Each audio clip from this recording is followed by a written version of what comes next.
It's a music business cliché that the second album is the difficult one. The truth is that they all are, especially when the singer writes the songs and produces the record as well. The album we're about to hear was the artist's fifth, and it certainly wasn't easy. The year is 1985, and our classic album is The Hounds of Love.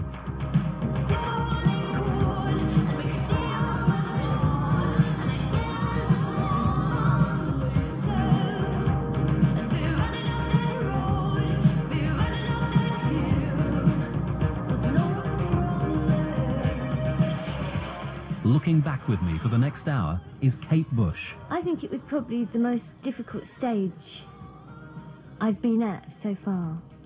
Because the Dreaming, the album before, I'd never produced an album before that one, and because it had a lot of unfavourable attention from some people, I think it was felt that me producing Hounds of Love wasn't such a good idea.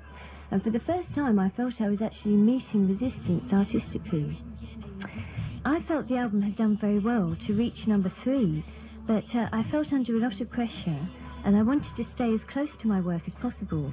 And everyone was saying, oh, she's really gone mad now, you know, hey, listen to this, it's a really weird record.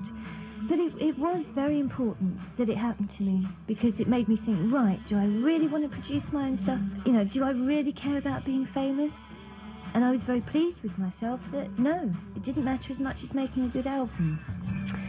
So we started Hounds of Love in our own studio, and I started to find out an awful lot of things that I wouldn't have realised otherwise. I relaxed tremendously within my own environment for a start. And also on the Dreaming, because I was working in such an experimental way, the studio costs were becoming absolutely phenomenal, and I really don't think I could have afforded to have made Hounds of Love in a commercial setup. So here I was in a situation of having as much creative control, really, as I could ever ask for. I had an idea of what I wanted to say in the song, and I actually asked Del to write me a drum pattern, and he wrote this great pattern in the drum machine. So I just put the Fairlight on top of it, and that was the basis of the song, with the drone, which played quite an important part. It doesn't hurt me. I was trying to say that really a man and a woman can't understand each other because we are a man and a woman, and if we could actually swap each other's roles, if we could actually be in each other's place for a while, I think we'd both be very surprised, and I think it would lead to a greater understanding. And really the only way I could think it could be done was either, you know, I thought a deal with the devil, you know, and I thought, well, no, why not a deal with God, you know, because in a way it's so much more powerful, the whole idea of asking God to make a deal with you. You see, for me it is still called Deal with God. That was its title. But we were told that if we kept this title, that it wouldn't be played in any of the religious countries. So Italy wouldn't play it, France wouldn't play it, Australia wouldn't play it, Ireland wouldn't play it, and that generally we might get it blacked purely because it had God in the title. Now, I couldn't believe this. This seemed completely ridiculous to me, and the title was such a part of the song's entity. I just couldn't understand it. But nonetheless, although I was very unhappy about it, I felt unless I compromised that I was going to be cutting my own throat, you know. I just spent 2-3 years making an album, and we weren't going to get this record played on the radio if I was stubborn. So I felt I had to be grown up about this, so we changed it to Running Up That Hill. But it's always something I've regretted doing, I must say. And normally I always regret any compromises that I make. Hounds of Love. Well, again, this was written at home. This was an early song, and it was inspired in some ways by this old black and white movie that it's a real favourite of ours called Night of the Demon. It's all about this demon that appears in the trees, and the line at the top of the song, "It's in the trees, it's coming," is actually taken from the film. Maurice Denham is the guy that's saying it. It's in the trees, it's coming. When I was writing this song, I sort of started coming across this line about hounds, and I thought, hounds of love, you know, and the whole idea of being chased by this love that's actually going to, when it gets you, it's just going to rip you to pieces, you know, and have your guts all over the floor. And so this very sort of, you know, being hunted by love. I liked the imagery. I thought it was really good. Big Sky was very difficult to write. I knew what I wanted to finish up with, but I didn't seem to be able to get there. And we had 3 different versions. And eventually it just kind of turned into what it did, thank goodness. That was really about, you know, the thing of when I used to do it a lot when I was a kid. We'd go out somewhere and sit up and look at the sky, and if you watch the clouds long enough, they take on different shapes. You know, you can see dinosaurs in them, or castles. And at the time I was writing this album, we were living in the country, and my keyboards and stuff were in this room overlooking a valley, and I'd sit and watch the clouds rolling uphill towards me. And there is a lot of weather on this album. The countryside was a big inspiration at this time, and it's always changing. It's a very different perspective from living in a city. Sometimes you hardly see the sky above the buildings at all. The Big Sky.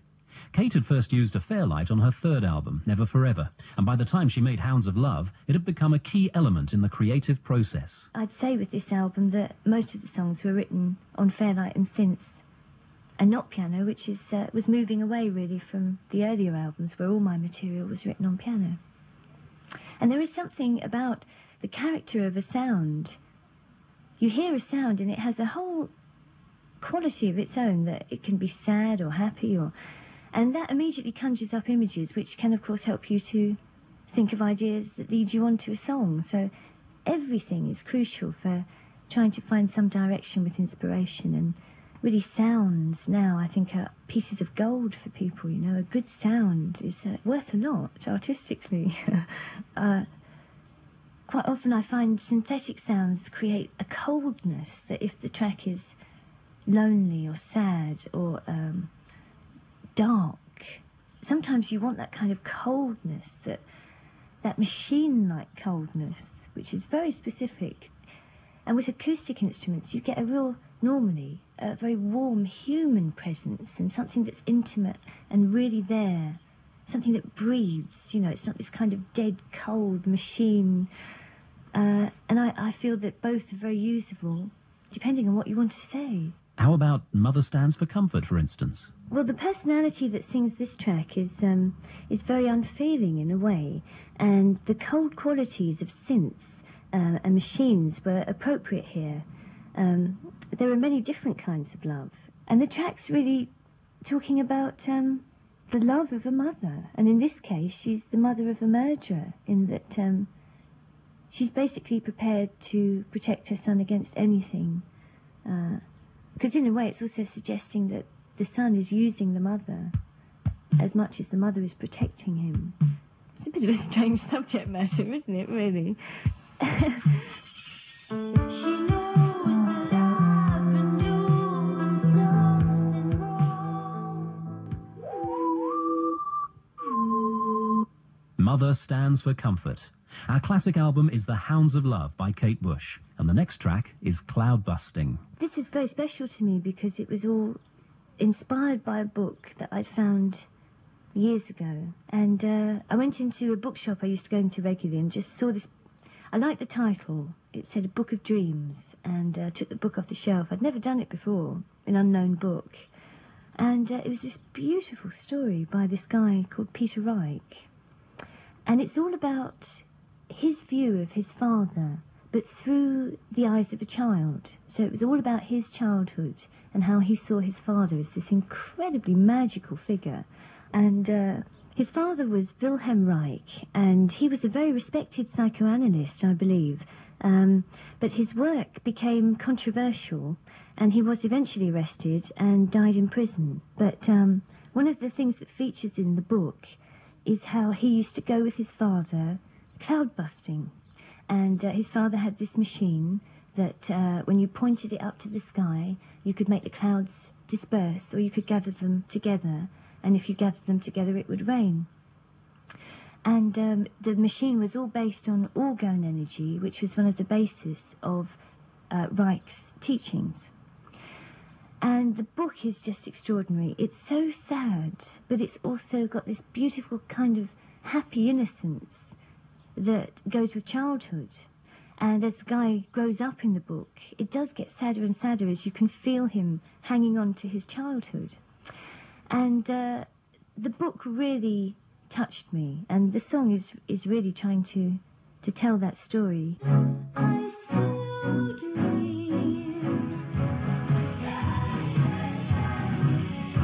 That did all fall apart over a period of about 10 bars, and everything just started falling apart because it didn't end properly, and you know, the drummer would stop and then the strings would just sort of start wiggling around and talking, and I felt it needed an ending, and I didn't really know what to do. And then I thought maybe decoy tactics were the way, and we covered the whole thing over with the sound of a steam engine slowing down, so that you had the sense of the journey coming to an end.